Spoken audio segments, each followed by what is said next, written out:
So I think it would be a good idea to do a few problems today and then review a few of the concepts that will be tested this coming Thursday on your first quiz. The quiz is very simple, all right?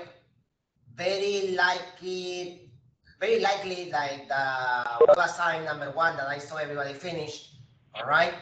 So there are conceptual questions, and there could be a couple of basic calculation questions, all right?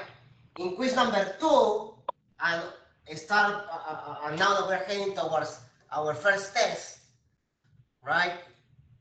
Oh, that will be later, but well, quiz number 1 is the 17th, quiz number 2, maybe the following week, or maybe Tuesday the 29th, and then I'm thinking about, because we will start doing Newton's laws by then, having a test at the beginning or mid-October, all right? So it will be a good idea, or it is a good idea, to apply some of the concepts of displacement, distance, vectors, scalars into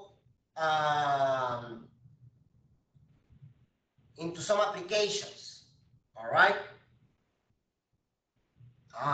There you are. So that's what you have to do. All right. So I think that was my mistake, but that's okay. So let's take a look at this application, right? Very simple. So you have two semicircles. This one, let's say, is radius 2, and this one is radius 4. 4 meters, 2 meters. And let's start with an easy question. Let's say you're going from A to B following this path. All right? So you go like this. What is a displacement?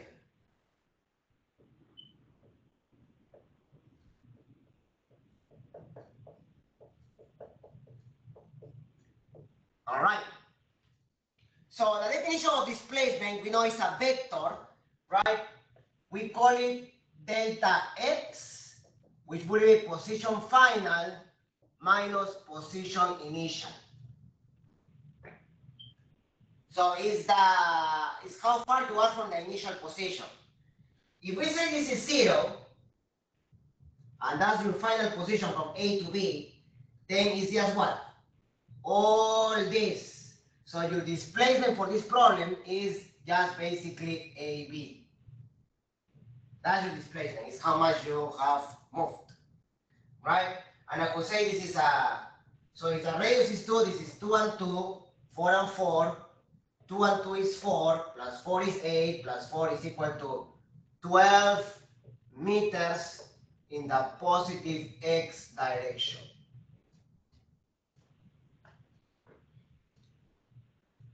Right? We don't care about the path. We only care about the distance between the person, where he was and where he is now, or she. Now, what is the distance traveled though? So, let's put here, what is the distance? The distance is the length that the person has traveled, right? So it's all this. So by that, we will need the length of this semicircle and the length of this semicircle. So let's find the length of that semicircle by using what? Well, this equation, if you ever need it, right? If it wasn't, let's suppose it was a homework question, right? I will have to give you the equation for the circumference. So here I will say, note the circumference of a circle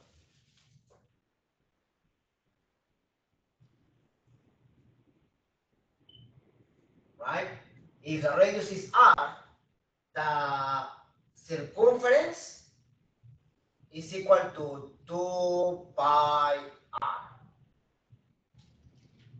2 pi r is the circumference. So that's good. That means I can actually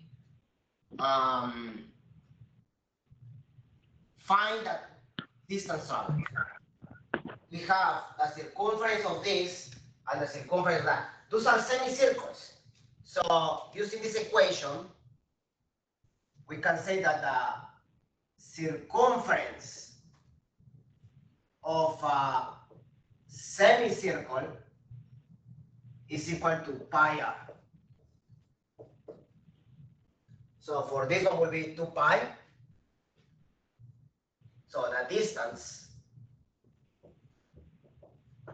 traveled is equal to 2 pi plus 4 pi. What's the value? 6 pi meters, no direction. You can leave it in terms of pi if you want. Right? So that's an example. And then an extension of that question. Right? If I want to extend this question, I can say this. If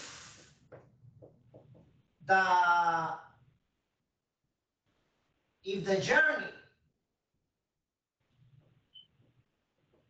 took 6 seconds, what is the velocity and what's the speed?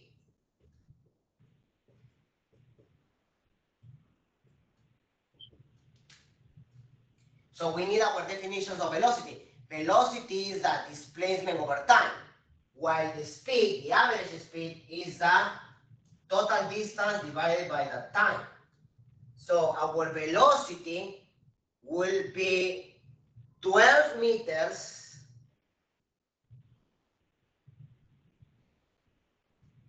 divided by 6 seconds. That will give me 2 meters per second in the positive x direction. That's my velocity. And my speed, the average speed, will be the total distance divided by the 6 seconds here, right?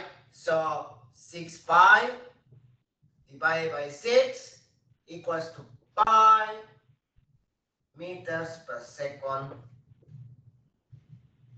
So 3.14159, right?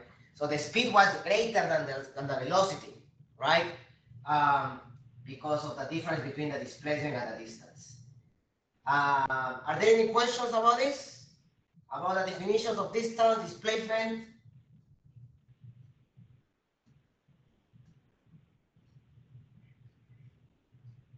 No questions? You're good? Okay.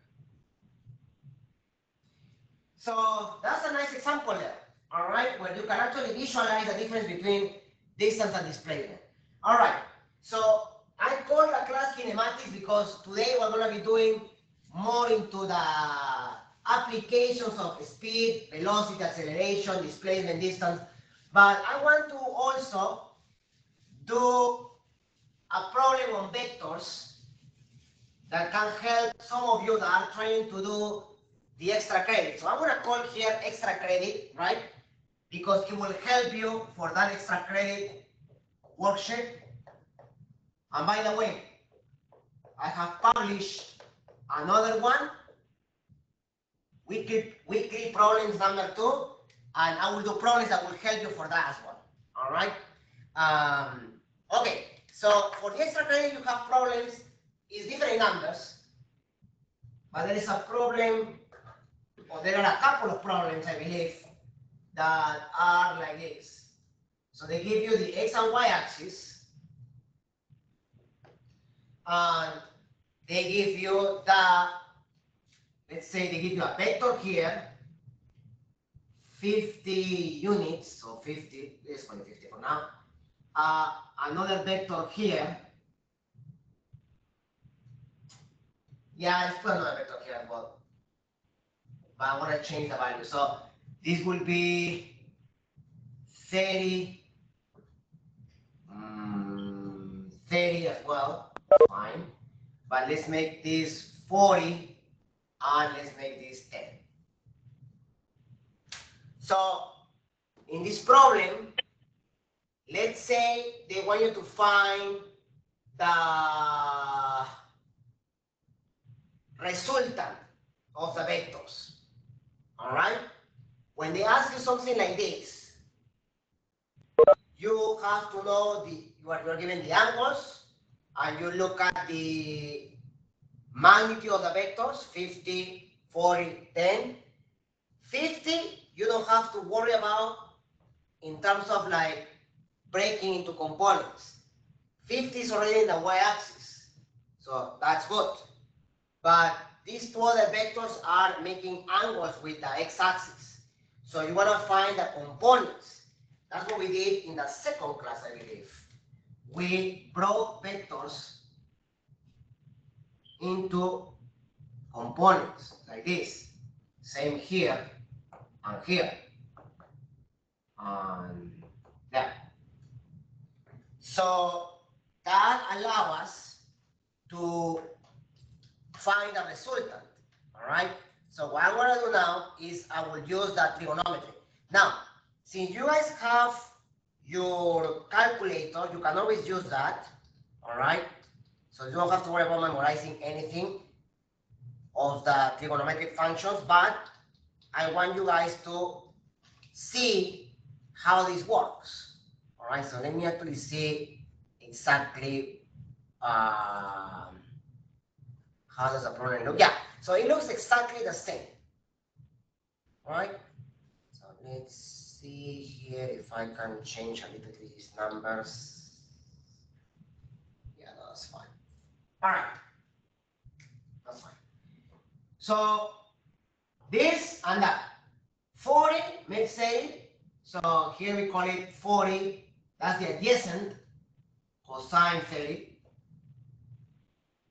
And here is the opposite. Opposite to 30 will be 40 sine 30. We do the same here. 10 cosine, 10 sine. 10 cosine, 10 sine. All right, we have this. And that's everything you need. I will write here what's the sine of 30. The sine of 30, you can use a calculator. Remember that it has to be in degrees, though. All right, is 1/2, so 0.5, and the cosine 30 is the square root of 3 divided by 2. So it's an irrational number. Now, so sine 30 is 1/2, so I have here 20, 40 times 1/2, and here I will have 5. So let's focus on the y-axis first. You have two vectors, one going up 20, another one also going up 5.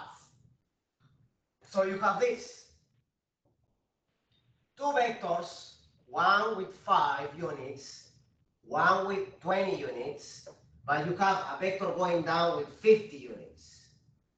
So 25 goes up, 50 goes down, the overall direction will be 25 going down. Right? If we have those vectors adding there like that. And on the x-axis, we have this one going to the right, this one going to the left. We do this minus this, and that's the solution for the problem. Right? We find the resultant on x and the resultant on y. So this is on y.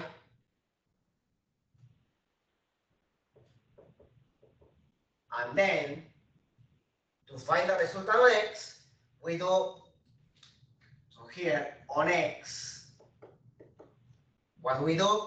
We do 40 cosine 30, so 40 times the square root of 3 divided by 2, that's to the right, minus 10 cosine 30, we have it there, and that will give me 20 root 3 minus 5 root 3.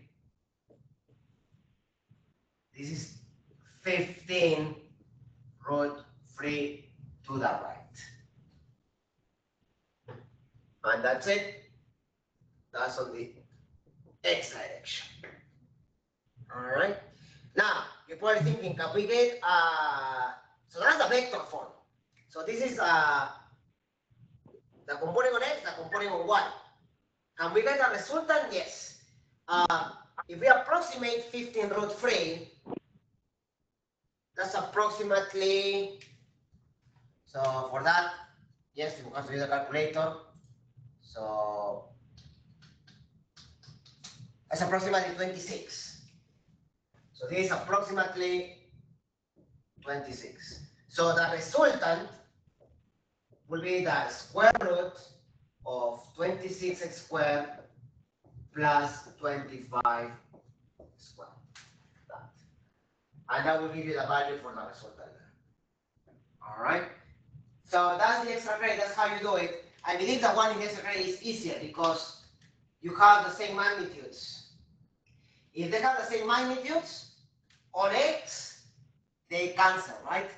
Because one is going to the right, is going to the left with the same magnitude, so they will cancel. You will just have a resultant on the y-axis. So this is more generic, all right? Just to see what happens when you have a problem like this. All right? Okay. So that was just to help you guys with those questions if you were to attempt those. So that was for week 1 problems.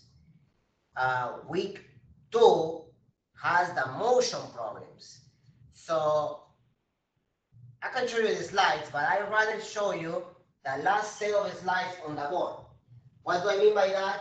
I will show you how do we use distance, displacement, time, and velocity in graphs. All right? Because you can actually, and this is something that if you are doing the lab part portion of the course, you will be doing that also in the lab. You will have to analyze a position versus time graph and a velocity versus time graph. So let's analyze. All right? The easiest one, I believe, is position versus time. So position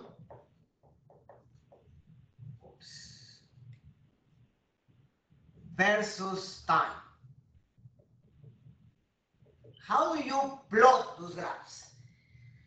You just have your, again, axis like this, but now here you will have your position x. It's one dimensional, right? It's the horizontal x, and here is your time in seconds. So let's suppose I'm gonna move. I start in position. So let's say where I am right now is position x equals to 5 meters. And let's say I stay here like this for 5 seconds. I'm not moving. So you draw a line for 5 seconds like this. That means that you are not moving. 5. But then I decide to move. I decide to move to position 10 meters in, say, 2 seconds. Like that. So now I'm in position 10, and it took me 2 seconds. So 5 plus 2 seconds, 7 seconds. And how much I move? 5 meters. All right. Then I decide to stay here for 3 seconds. So 7 plus 3, 10 seconds.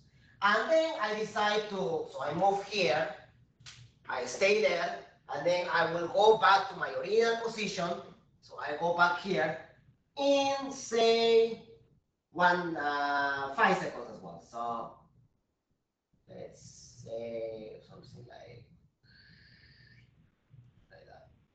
So this will be after 5 seconds from 10, right? So I went back here. That would be 15 seconds, right? Let me introduce you to the position versus time graph. And you can have a lot of information here, like a lot. We will actually do a problem that I posted in the extra credit work there. You can get displacement and distance automatically, easy. You look at your final position.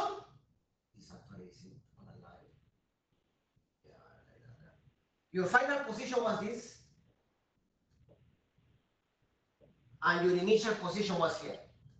So let's call this initial. They are also in, they both are in 5.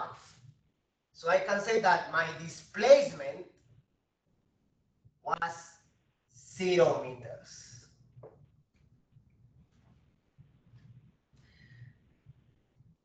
Is that clear why?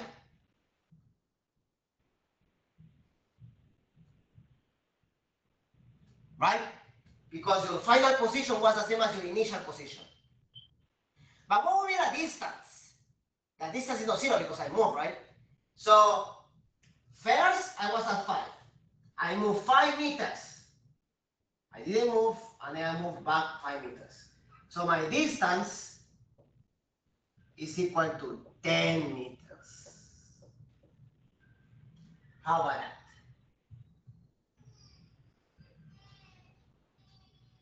Right? So that's a very neat way to explore motion and kinematics. Now, what other information I can get? I can get the average speed and the velocity during the whole trajectory. Well, I'm going to ask everybody, what would be the average velocity in the whole time? So between 0 and 15 seconds. What is the average velocity? Anyone?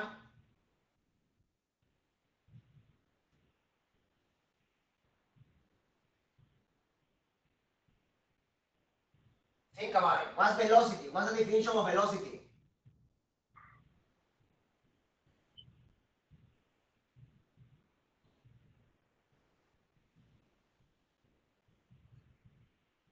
Velocity is displacement over time. But how much is the displacement? 0. So my average velocity on that time is 0 meters per second. Is that clear?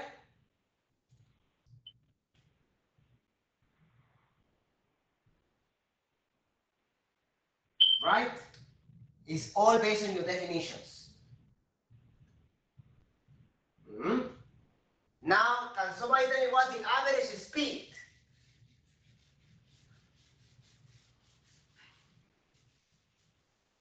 So let's put that in here.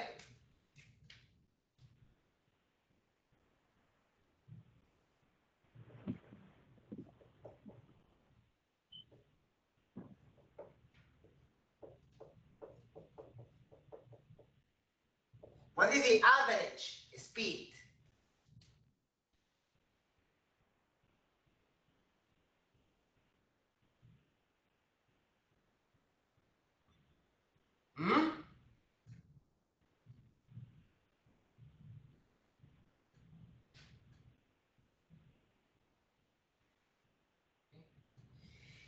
The average speed is your distance, so we can call this speed. Oops. Is a distance over time. The total time is how much? From 0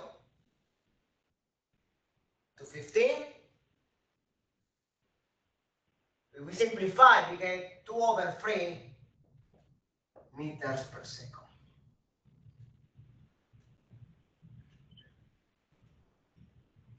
Not bad, right? we found the average speed and the average velocity on the whole trajectory, on the whole time, on the 15 seconds. Again, another problem where you get different values, right? Okay, now I will ask, what other information can you get? And this is very important. The other information you can get, guys, is you can get the velocities in each part of that trajectory. All right? For that, we will need to remember from Algebra 1, what's the definition of slope? The slope is the rise over run. But in mathematics, I mean, they tell you, yeah, delta y over delta x, and that's it, right? In some textbooks, they know, or they put as the first application this, all right? Why? Because in this case, the slope is your delta x over delta t, which is what? The velocity. So you need to know. All right? I can find the velocity here, and I can find it here, here as well, and here. When you have a horizontal line, you should know already from algebra, but if you don't remember, that's fine. For a horizontal line, the slope is 0. So the velocity here is 0. And here is also 0. But here and here it's not. All right? So what's the slope for this line? Rise over run. For this one will be also rise over run. But remember, right? Let's do it here. So let's see if you remember. A line that is opening like this has a positive slope. But a line that opens towards the left, so that has positive slope. But this line has a negative slope. So that's crucial. That's something that you need to remember. All right? To solve this anyway. The rise is what? From 5 to 10, 5. From 5 to 7, 2. So what's the rise over run? The velocity here is 2.5 meters per second. Now you're going from this point to this point. Rise is also 5. The time is now 5. So what is the velocity in this section here? Is minus 5 over 5 minus 1 meter per second. Look at all the things I found. I found the average speed, the average velocity, and the velocity on each section. Are you gonna be asked something? Are you gonna be asked something like this? Not really, right? What can I ask you though? This. To find this at least. That would be at least the basic thing that you need to know. All right, and you just have to look at the graph. The other thing is more further knowledge. It's important to know because it enhances your understanding of velocity and speed, right? And it uses some of the math, right? The concept of a slope. So at least that as an application, I think is a good idea to have it, all right? And it will help you for the extra credit. In the extra credit, I put a problem like this, okay? Position versus time. So that's what's in the slides, all right? In the slides, they give you every concept that I just talked about. It's in there, right? The position versus time, how you graph it, okay? And then in the lab, I believe you will be doing something like this. I want to erase this. I want to give it a few seconds. You might be writing this down, all right? But just to, before we continue, right? in the lab, you can have a particle or a mass or an object, and you're gonna record the different positions across time. All right, so this one seems a bit more complex, right? But in the lab, it's just one motion, right? Going to the right, for example. So let's actually show you how you will do something like that. So we still are position versus time.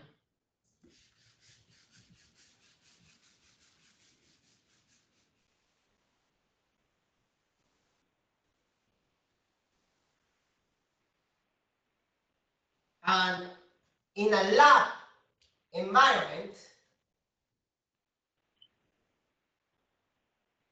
you will collect data of the position of a mass, right?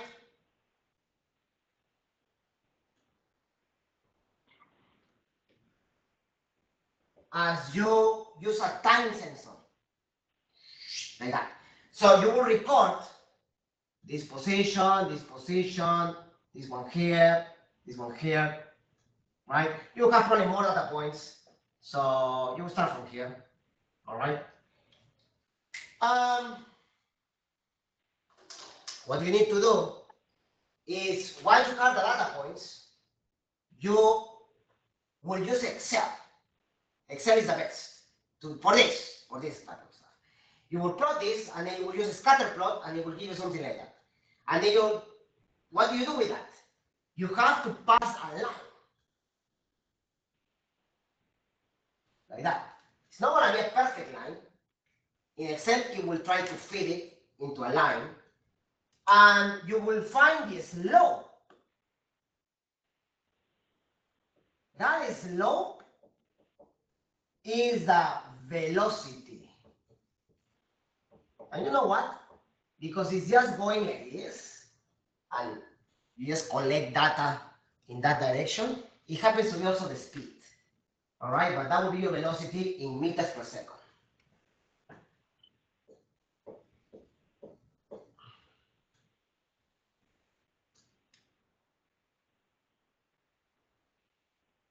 All right, so that's what you have to do. That's the simple version of what we just did. Okay, so if you're giving a line with a positive slope like that, and by the way, the velocity will be positive, of course, right? It's increasing.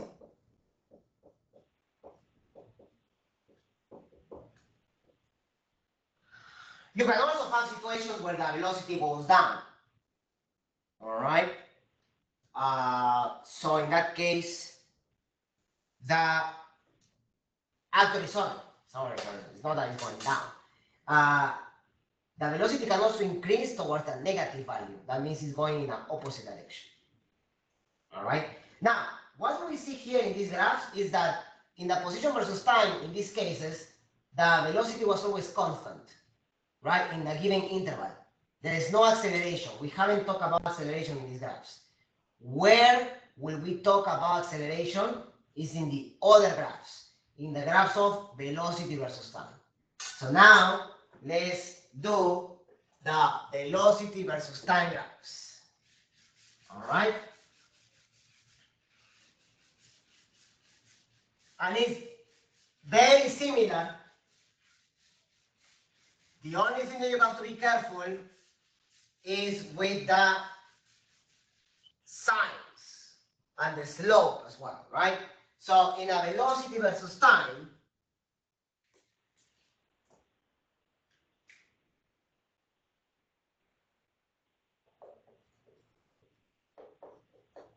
right?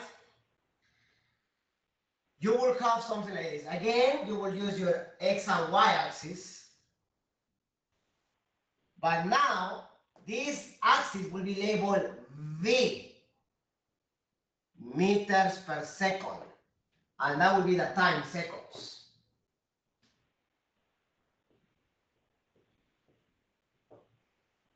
Now, let's say you are going to be measuring an object that at the beginning is moving with 2 meters per second. So the object is here at 2 meters per second. and then it's going to accelerate towards 6 meters per second, and that's going to happen in approximately 2 seconds, right? Going from 2 to 6 in 2 seconds. Then the object is going to keep moving at a constant rate, constant speed for 4 seconds. So this will be 6. And then it's going to, again, increase the velocity. Now it's going to go more steep. Let's make it, actually no, less steep. Let's go from 6 to 8 in 2 seconds. So this will be 8. And it went from 2 to 6 to 8 in 2 seconds. So this will be 8. And that's the final position, right? You can say that it continues at high speed, but we only care about that. All right. So what information can we get in a velocity versus time graph? In a velocity versus time graph, you can get the acceleration, the slope is the acceleration, which is measured in meters per second squared. What was the definition of acceleration though? That was the change of velocity per time, right?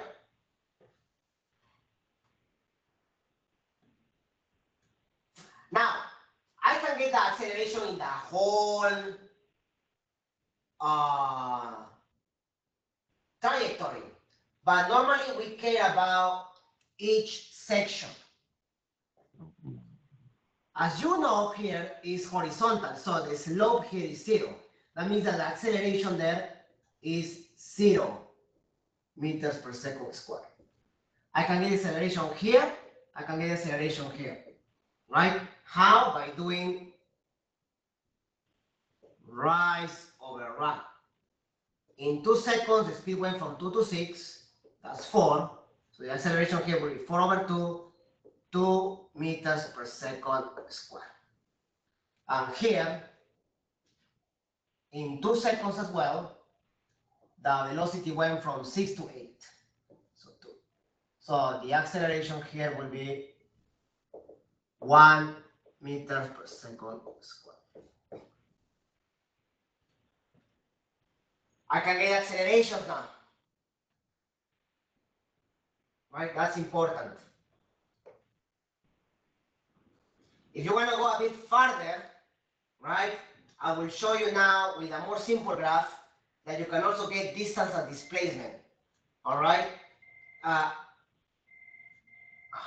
To do that, you will need to find the area under the curve. All right. If you compute the area under the curve, you can find the distance, and in that case, it's the same as displacement. All right, because it's all above the x-axis, so it's always going on one direction to the right.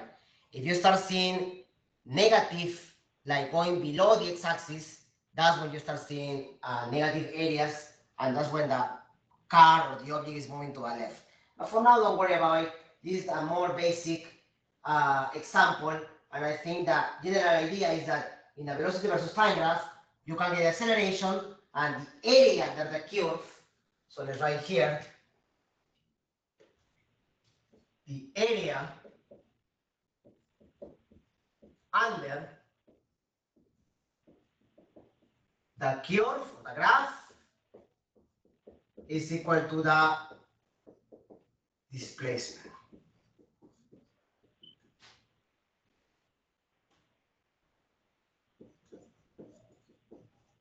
Slash distance.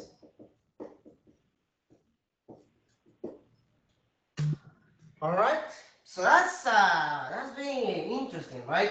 So now we basically finished with that chapter of motion, with introducing these graphs. But that chapter does include a few applications. So what I want to do now is let's do the equations of kinematics. All right, I will write down the equations. I will do another graph just to show you where one of the equations come from, and then we'll do a couple of examples so you can see how to do that extra credit sheet. All right. This won't be on the exam on quiz number one. Don't worry, quiz number one is very simple. It's conceptual. The same with quiz number two, right? But on the test, I might ask you a few things here and there, basic stuff, all right, which could be very helpful for also when you do your lab exercises, if you're in the lab, right? All right, so let's introduce the equation of kinematics now, right? Because all motion, right, it's always characterized and modeled by the equations of kinematics. So let's put here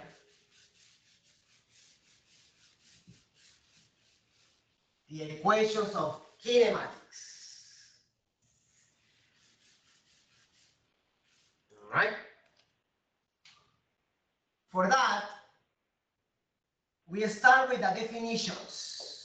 Kinematics.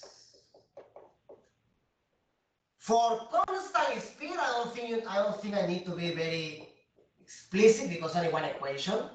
For constant speed, you have the velocity, and then we can talk about speed, but in this case, let's put like that. We have the displacement over time is equal to the velocity, and then if we take the scalar, so if we take the scalar speed,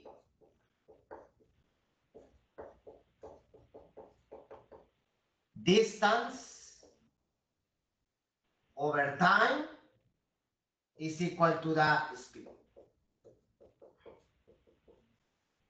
That's just that one equation, right? The other name for this is uniform motion.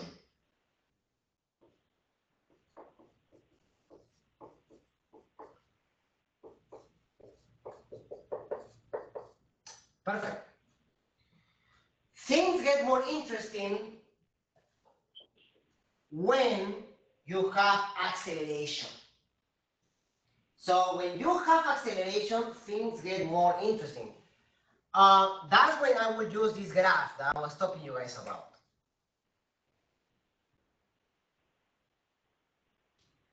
Again, I'm going to use a velocity versus time graph. Seconds, meters per second. And then I'm going to go from this point to this point in some given time. From 0 to t. Let's call this V initial. And let's call this V final. For when there is or accelerated motion or non-uniform, for a non-uniform motion, we define the acceleration as change of velocity, or in this case, the same speed per unit time. The equation will be V final minus V initial over time. So you can write the equation V final equals to V initial plus A T. That's your first equation of motion. We did that in the slides, right? We know that the area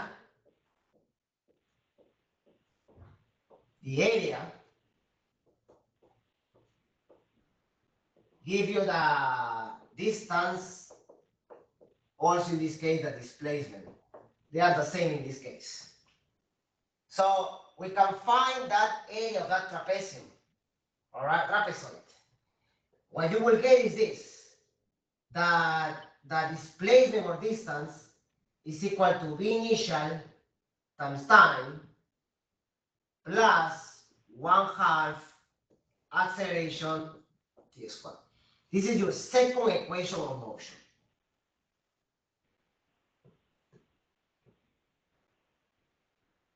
All right. Now, let's discuss what happens. So we have those two equations now. Let's discuss what happens when the object is slowing down.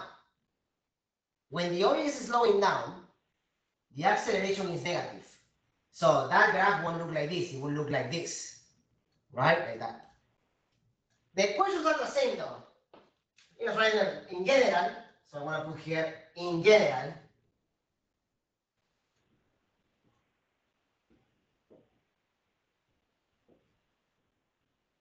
the final velocity or final speed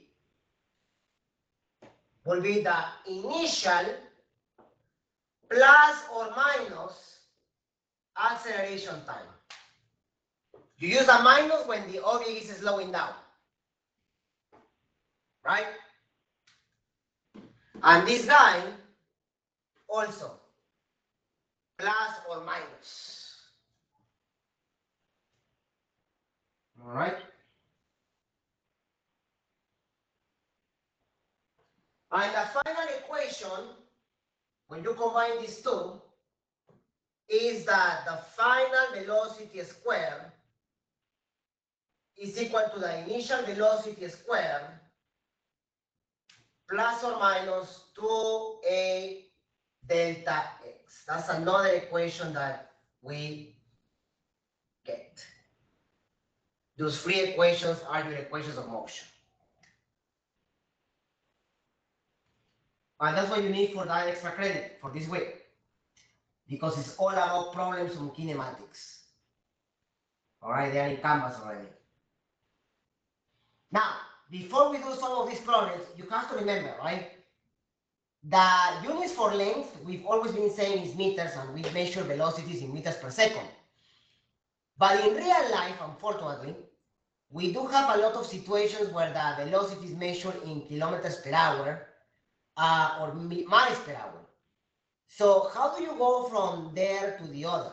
So now we're going to do another exercise on change of units.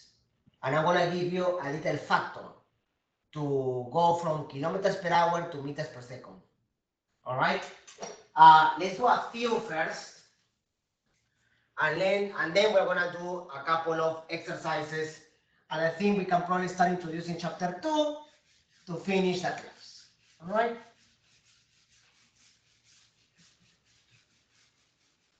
So what you need to write down are just the equations there. All right? That's for non-uniform. Now, this is also very important. Conversion of speed units.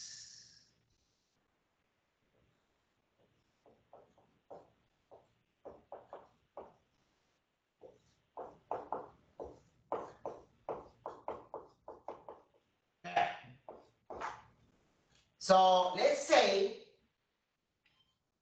I give you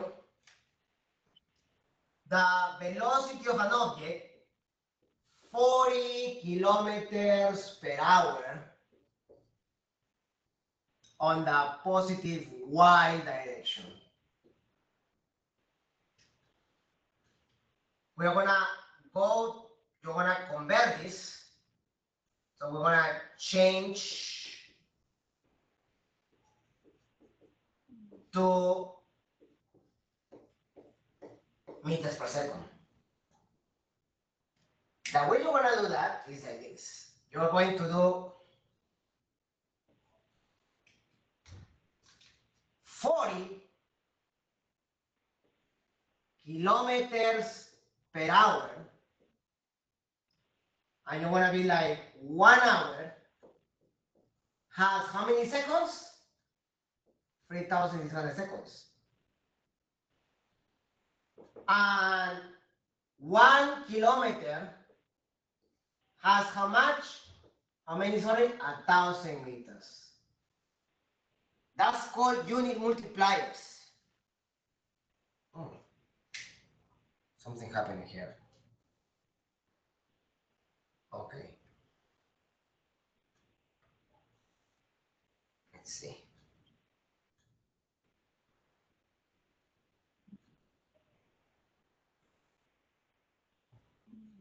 Okay.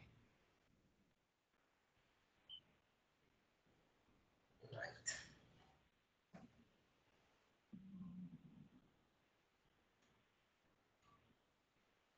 Yeah. There it is, right? Can you see the whiteboard clearly or not?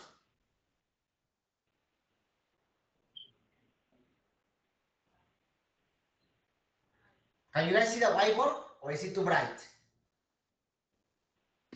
It is too bright, Professor. Can you see it now?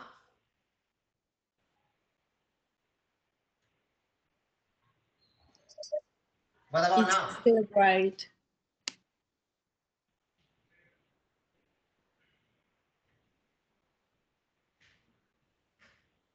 Let's see. There, can you see what's written there? Better.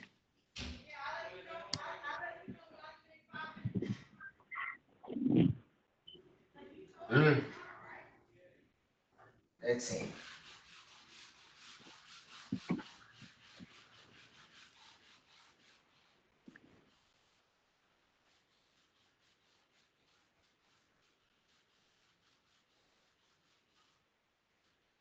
Can you see that there? Yeah. Yeah? Let me know if it goes too bright. Then I will have to change the camera angle. Right now it's pointing towards the whiteboard. It should be okay now. All right. So, kilometers, hours and hours. So then look what happens, right? There. So you have 400, 40 times 10 is 400, divided by 36.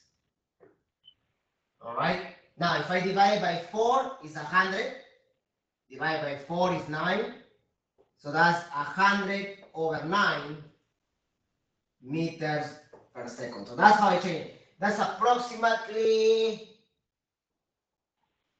11, right? Meters per second.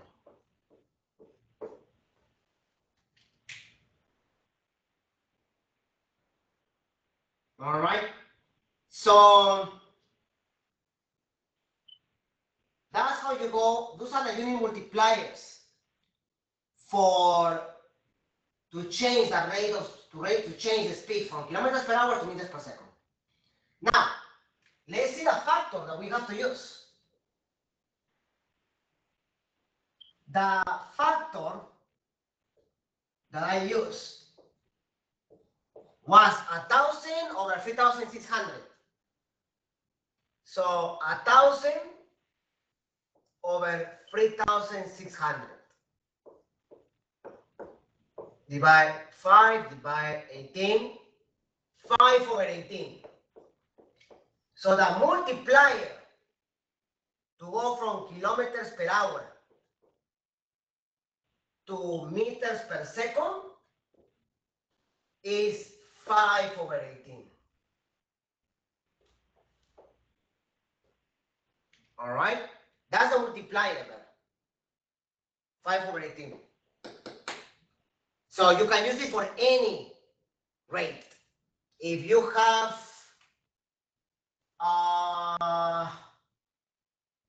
36 kilometers per hour, then this is equal to 36 times 5 over 18. 36 over 18, that's 2. 2 times 5, that's 10 meters per second. All right? That's how you go from one to the other. All right? That's conversion of units for speed. And that's the most common one that you will see. Kilometers per hour to meters per second. For miles per hour, you will have to use the same, but remember that you will have to use miles. So 1 mile, let's see if you are interested, is approximately 1,600 meters. Because 1 mile is equal to, actually equals. You know why? Because 1 mile is equal to 1.6 kilometers. So the conversion will be that. So will be greater, right? Will be greater than.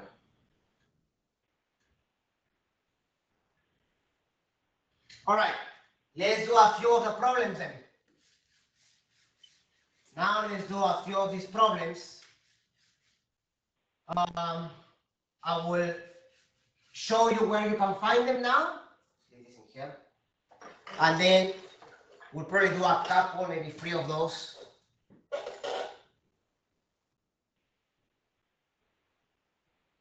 Just to change the dynamic today, just to put a few of these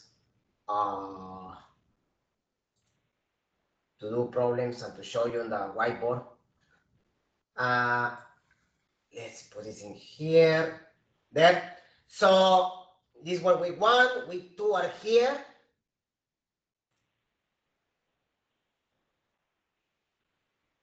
Let's see if they're uploaded.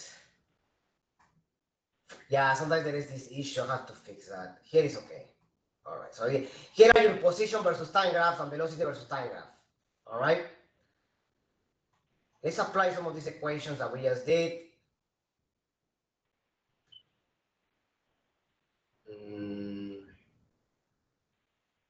Oh, there it is. Look at this one here. All right. It says a car initially traveling at 60 kilometers per hour accelerates at, so that can be a problem like the one that we had in the slides. But you have to be very careful though, because look at the units, right? A car initially traveling at 60 kilometers per hour accelerates at a constant rate of 2 meters per second squared. Find the time or how much time is required for the car to reach a speed of 90 kilometers per hour. So the definition of acceleration is what? The change of speed per unit time. So you have all the information there, but it's just the units, right? The units here are kilometers per hour, kilometers per hour. So what I have to do is I have to change the units of kilometers per hour to meters per second to match the acceleration units. If I do that, then I can find the time in seconds. All right. So let's do that on the big screen, on the whiteboard. Let's see what you can see there.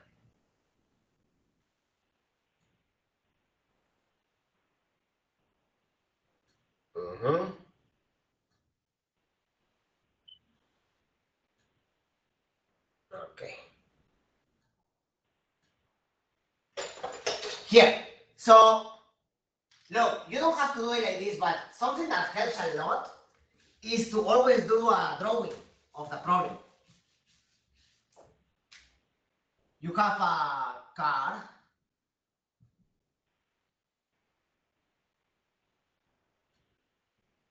that is moving at 60 kilometers per hour. And then after some, and it's accelerating, and then after some time, it will get to 90 kilometers per hour.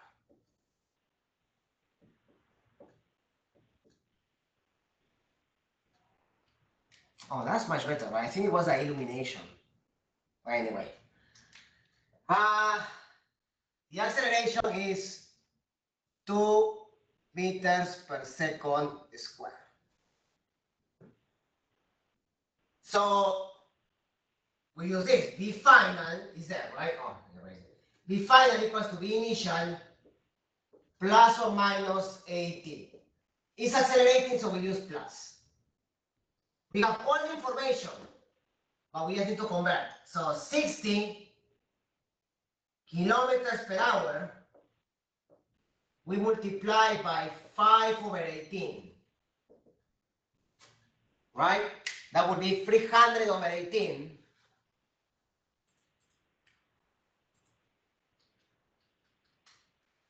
That's approximately 17 meters per second. All right, I'm just gonna say that this has two suffixes as well. There, and then 90 kilometers per hour, I multiply by 5/18. How much is that? That will be 25 meters per second.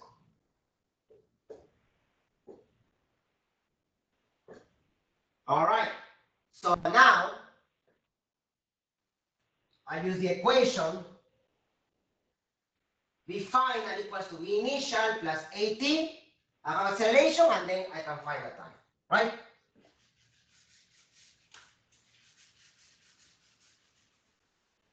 So 25 equals to 17. There. Plus, what's the acceleration? 2 times time. Right? The acceleration there will be 2 meters per second as well. All right? So here, I subtract 17 on both sides. That gives me 8 equals to 2t. Right? So the time is how much? 4 seconds.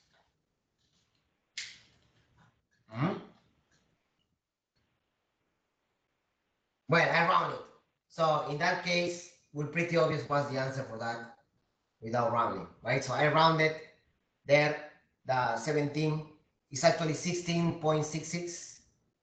All right. I just did it to make it easier for the calculations, but that's the basic idea. All right. Any questions about this?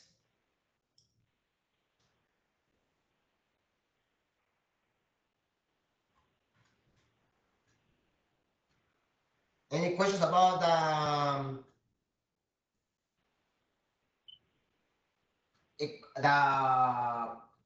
formulas or the conversions?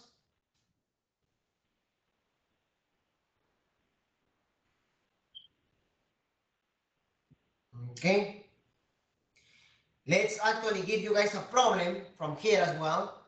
I'll probably change the numbers a little bit and see if you guys remember what we did at the beginning. I will give you a position versus time graph, and then you will find a few things. I'll do it here as well. All right. Let's erase this. So with the position versus time graphs, remember that you can be asked a variety of things. All right. Actually, let's see.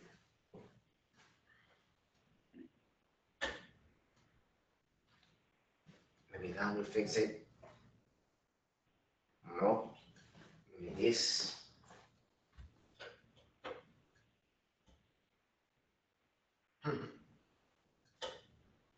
There.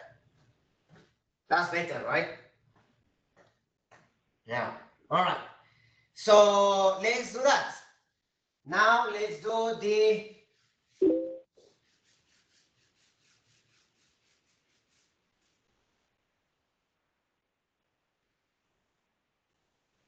below the position versus time graph. All right.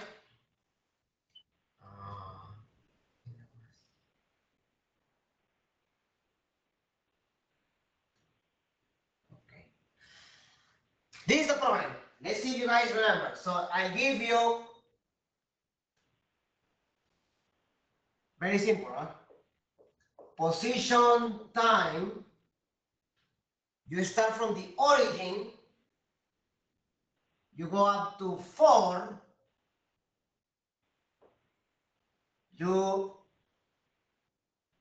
Let's wait, more steep.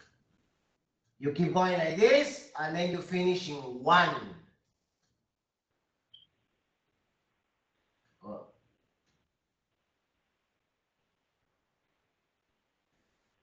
That's 1 there. The position is in meters and the time is in seconds. That's your position final, that's your position initial, and they give you all the times. So let's say this happened in 2 seconds, and this happened in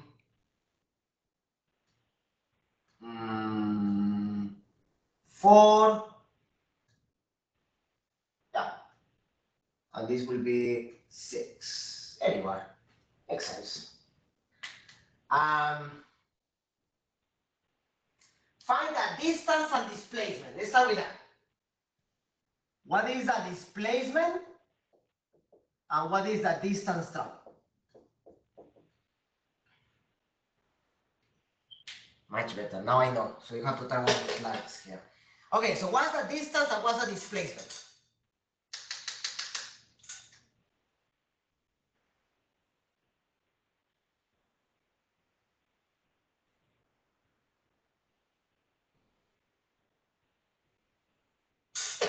This was the initial position, and this was the final position.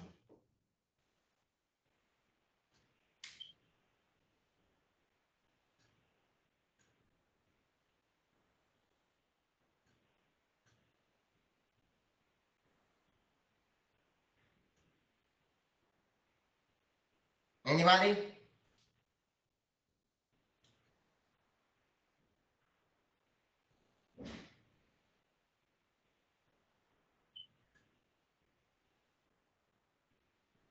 The final position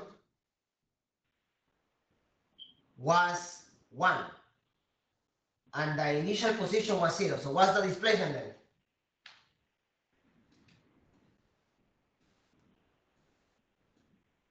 1 minus 0. That's 1 meter. That's it. Right? That's your displacement. And what's the distance? 4. So you move 4 meters. You stay in 4, so you didn't move. And then you went down to 1. So 3 meters. 4 plus 3, 7.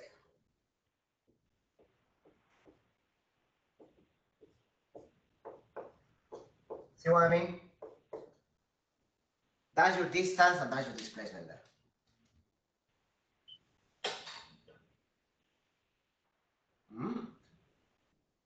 Now, I ask, what's the average velocity and what's the average speed?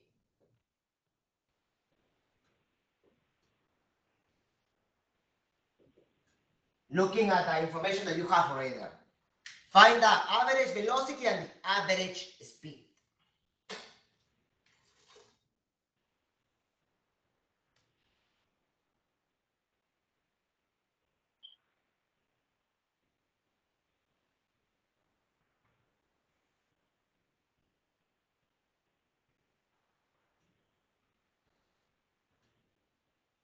Anyone?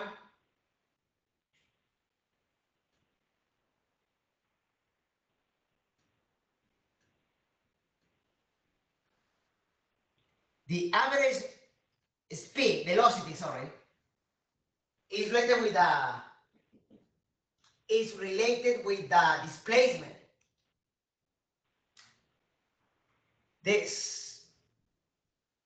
So the average velocity will be 1 over, what's the total time? 6 seconds.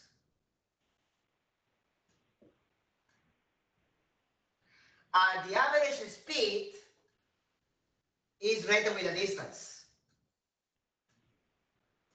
Way more. 7 times more than that. It's nothing weird. It's because one is a vector, so one cares about your direction of motion. The other one cares about just how much you move per unit time. Are there any questions about this? For the quiz, all right, I want you guys to review your unit conversions that we did at the beginning. You know, grams, kilograms, meters, centimeters. Questions like the ones in the web assigned, like velocity, speed, the basic units, right? Distance, time, mass, right? There are questions about motion as well, but conceptual, right? Nothing like this yet. The quiz will be at the beginning of class, and the dynamic, because it's online, remote, will be like this. You guys have to, I should say that now, before you start the quiz or or any exam, you need to turn on your cameras and your audio, all right, for identification purposes. And once you have that, you can turn them off. So once I take your attendance, actually I have to do that now. See, what do I do here? I'll have to put this in here. Yeah. So once I take your attendance, looking at your camera, then the exam will be uploaded to Canvas.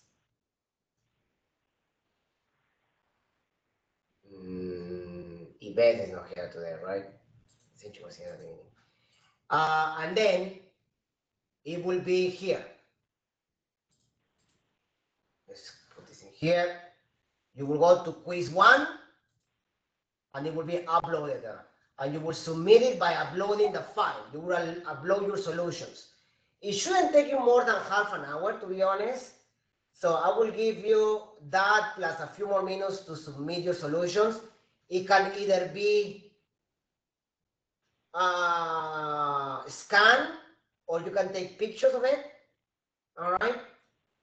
Make sure you write neatly so I can grade it easily. Other than that, your grades should be available that very night. It won't be recorded, so there won't be any recording that day for that.